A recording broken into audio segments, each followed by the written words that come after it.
Ba't halumang Halia?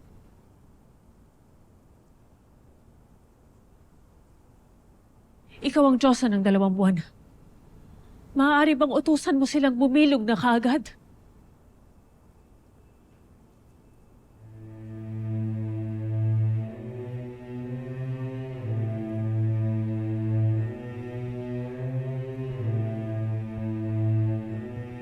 Tila malalim yata ang iyong iniisip, Ada.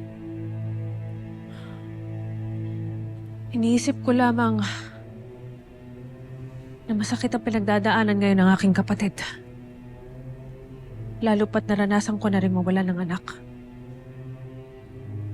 Nang kunin nila sa akin ang iyong buhay.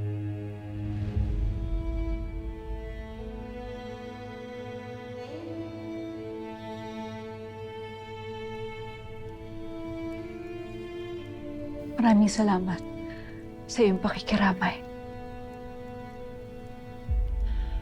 Batid ko ang pakiramdam mawalan ng isang anak, Danaya.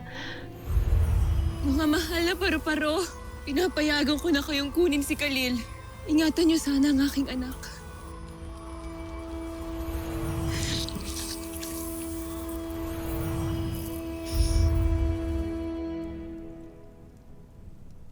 Alam mo bang may nagtangkang pumatay din kay Armea? Mga anak na natin ang kanilang inuuna. Kaya't nawa ay maunawaan mo kung bakit nais ko nang harapin at kalabanin si Garkan. Nakasama kay ni Perena. Wala nang susunod pa sa aking hadiah. Kahit sino pa. Kaya Danaya, asahan mo ang aking pagpanig sa iyong pasya.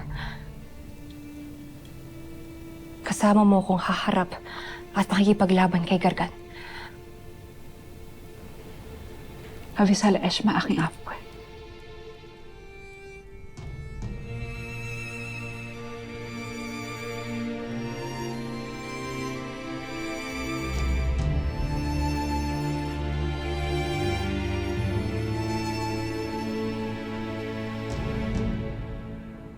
Hindi ko naibig na muli pang mangyari yun, Mira.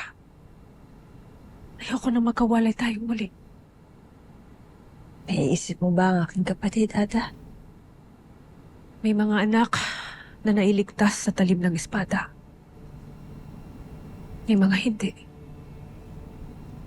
Katulad mo. Ni Lyra at ni Tera.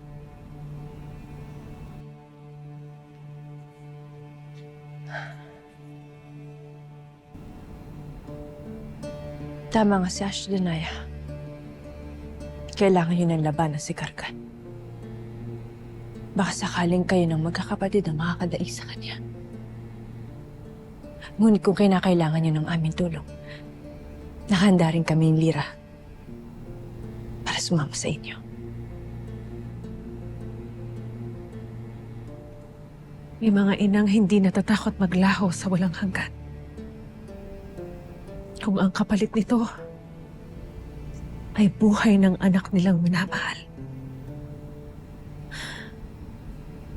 Pagdasal mo na kami magtagumpay. Lagit lagi, Ana.